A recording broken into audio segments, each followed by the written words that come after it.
वैजापूर तालुक्यातील लासूरगाव येथे जिल्हाधिकारी दिलीप स्वामी छत्रपती संभाजीनगर यांच्या नाविन्यपूर्ण उपक्रमातनं शेतकऱ्यांना शेतामध्ये जाण्यासाठी रस्ते मोकळे करून देण्यासाठी मंडळ अधिकारी यांनी शेतकऱ्यांना एकत्रित करून येण्या जाण्यासाठी बांधावरील रस्ता मोकळा करून दिला।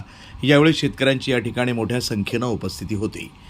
या शिवारातील सुमारे 25 ते 30 शेतकऱ्यांना येण्या जाण्यासाठी रस्ताच नसल्यानं गेल्या अनेक वर्षापासून वहिवाट रस्त्याचं प्रकरण प्रलंबित होतं। या ठिकाणी अनेक वेळा मंडळ अधिकारी रीतापुरी यांनी शेतकऱ्यांच्या बैठका घेऊन शेतकऱ्यांना त्यांच्या वतीनं समज दिली। यावेळी भाऊसाहेब नेटके, अशोक नेटके यांनी या ठिकाणी हजर राहून बांधावरनं रस्ता काढून देण्यास सहकार्य केलं।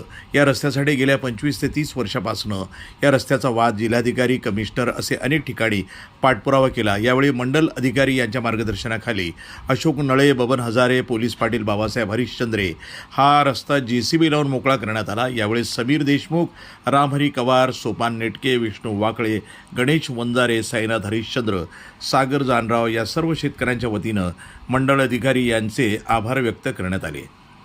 अधिकारी लासूरगाव रीतापुरी, माननीय जिल्हाधिकारी साहेब यांच्या नवीन रस्त्याच्या उपक्रमांमधून जो रस्ते मोकळे करून द्यायचा आहे त्या याच्यात आज लासूरगाव येथील जवळपास 30 ते 35 वर्षापासून बंद असलेला रस्ता जवळपास 50 शेतकरी असतील की गट नंबर 374 मधून पुढे जाणारी, गट नंबर 375, 369, 370 व 270 या 4 गटामध्ये जाणाऱ्या 25-30 शेतकऱ्यांना हा रस्ता जो होता वादाच्या याच्यामध्ये अडचणीत आलेला होता। त्यामुळे सर्व शेतकऱ्यांना मागील जवळपास 4-5 मीटिंग घेऊन त्यांना समजावून सांगून व त्यांच्या सगळ्यांच्या सहकार्याने भाऊसाहेब नेटके, त्याचबरोबर संगीता अशोक नेटके व अशोक नेटके यांनी यांच्या शेतातून 374 व 375 या रस्त्याचा जो बांध आहे त्या बांधावरून 374 मधून यांनी हा सरळ रस्ता काढून दिलेला आहे।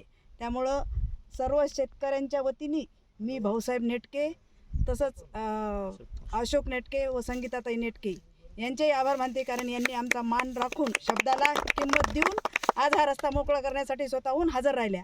आणि मागील 30 ते 35 वर्षापासून या रस्त्याचा वाद होता।